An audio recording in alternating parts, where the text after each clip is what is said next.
For most of my life, I have not been an avid reader. In fact, for a lot of my life, I haven't even liked reading, which is why I think I'm the perfect person to make this video. In fact, I remember back when I was younger, we had like summer readings for like summer vacation. I would actually hide my DS or an iPod Touch into my books when I came upstairs to read so I could play video games instead. Sorry, Mom, but it's true. Back when I was younger, reading was genuinely the last thing I wanted to do. It felt like torture. To be honest, I really feel like school and the content in those required readings is a big reason why I hated reading growing up, but that's a discussion for another day. And yes, it sounds crazy for me as an author to say, but it's true. I hated reading as a kid. And I'm not even exaggerating for the sake of this video. I did not like to read books, and this is not something that I had when I was younger and I grew out of it. This was pretty recent. In fact, going back to when I was younger, it wasn't until I read Ender's Game in high school that I actually learned that reading could be fun. And let me make one thing really clear, I did not become a reading titan after I read Ender's Game. This used to feel really embarrassing to say, but back in 2023 when I was finishing up my computer engineering courses, I only read 4 books. I read 4 books in an entire year.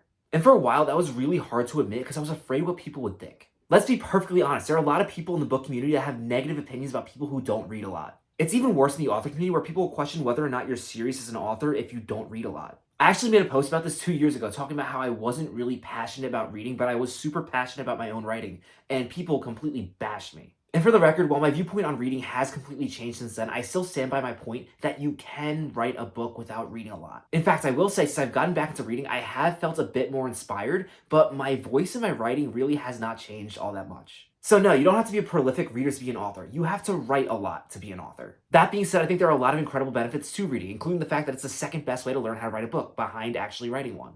Or 5. It's really crazy for me now to think about how much I hated reading back then. In 2023, I only read 4 books. The year before that, I think I read no books. And now here in 2025, I've started a monthly indie book review series where I don't have to read that many books every single month. And that's only including the indie books. Speaking of which, if you have any indie book recommendations, please drop them in the comments below. The first episode of that monthly indie book review series will be coming out on February 4th. Getting back on track, as you can see, my relationship with books has changed a lot over the past few years. In this video, I'm going to tell you how I got back into reading, so if you're in a reading slump or you just want to read more, you can do the same. My first and biggest tip is actually to know when to put a book down. This is not school. There is no test. If you don't like a book, you don't have to finish it. It's that simple. Despite what those certain readers say who force themselves to read books they don't like just so they can log them on Goodreads, this is not a competition. You are not any lesser of a reader because you decide to put down a book that you don't like and pick up a new one.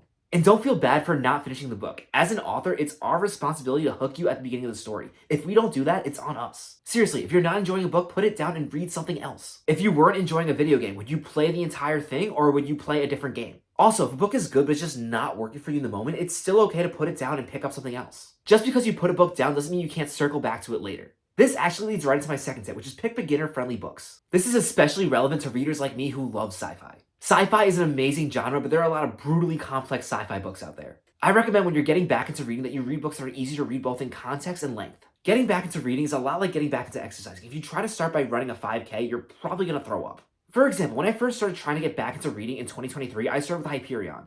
Hyperion was the absolute worst choice for me to start trying to get back into reading. Keep in mind, I now love Hyperion. However, those of you who have read it will understand it is not beginner-friendly at all. As a result, after I tried and tried again to finish reading it, I eventually gave up and ended up giving up on getting back into reading.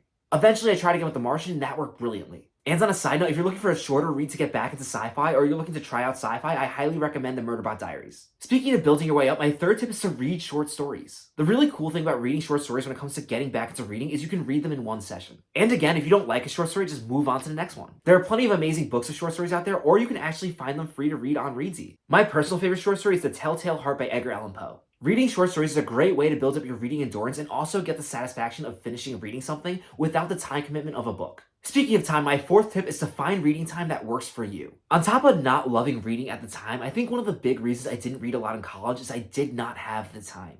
Studying computer engineering was not fun, and I did not have a lot of free time. So when I did have free time, I didn't want to read. I either wanted to go out with friends or even work on my own writing. That being said, if I was smart with my time, I definitely could have found time to read. One habit I've gotten myself into recently that I love is reading before bed. My Kindle is perfect for this. Before I got into reading before bed, I would pretty much go on YouTube till 4 a.m. Now I still read till 4 a.m., but it's a step in the right direction, I guess. Another great time to read is on your commute to work or school. A big note here is this doesn't have to be a major chunk of time. You don't need 7 hours to read an entire book in one sitting. In fact, I don't even recommend trying to read an entire book in one sitting, especially when you're getting back into reading, because you're just going to burn yourself out. You also don't have to read every single day, although I do think it's good to find a time that you can consistently read, such as before bed. My fifth tip, and I wish I thought of this when I was getting back into reading, is audiobooks. Yes, I'm going to refer to listening to audiobooks as reading. If you don't like that, you can rant about it in the comments. Audiobooks are a great way to read while you're doing mundane tasks. They're also a great way to ease yourself back into the literary world. Listening to audiobooks while I cooked or did laundry honestly would have made my college life so much more enjoyable. My sixth tip is to find a reading community that you resonate with. If you have friends who have similar book tastes to you, try reading the same stories so you can have a conversation about them. I also really recommend that you find book reviewers that you really resonate with on social media so you can kind of find new book recommendations and also discuss books in the comments. I found it really helpful to get some of my writer friends in on my journey to get back into reading, and I find it really reassuring to do it with a community. Maybe even try joining a book club. I've never done it, but who knows, maybe that will work for you. I don't even know where to find book clubs. Do those still exist? Anyway, the sense of community can help. My seventh and final tip is to keep your reading goals small if you choose to even set reading goals. No, you don't necessarily have to set reading goals if you don't think that's going to help you. If reading goals make reading stressful for you, then don't set reading goals. So many people, especially around the new year, try to go from reading no books to reading over 100 books in a year. That's insane. Honestly, going from not reading at all to having a really high reading goal is a recipe for burnout.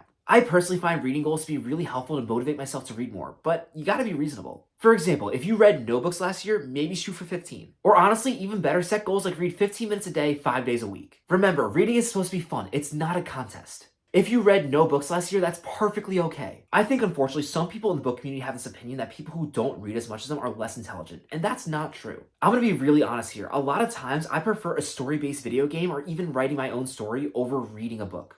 And that's okay. That doesn't make me less intelligent than someone who read 140 books last year. That being said, while reading is still not my favorite thing and probably will never be my favorite thing, I enjoy reading a lot now. I also feel there are a lot of positive benefits to reading in my daily life. For one, I've been a lot more inspired to write recently. Two, I think reading before bed is really helping me sleep better. But yeah, this has basically been how I got back into reading. Note, it wasn't as simple as just turning on a light switch and saying, okay, I'm gonna start reading now. No, when I first did try to get back into reading, there were days that did not go well. There were plenty of short-term reading goals that I did not hit, especially at first, and that's perfectly okay. Let me know in the comments what your current relationship with reading is like. Are you currently not putting an effort into reading books? Are you struggling to get through the books that you try to read? Are you on pace to read 150 books this year and you just watch this video because you like the sound of my voice? This is a judgment-free zone, and honestly, I think it's really healthy when we're honest about how much we're reading because I feel like people only share their reading successes. There really aren't that many authors out there who will admit they only read 4 books in an entire year, and I think that's really important.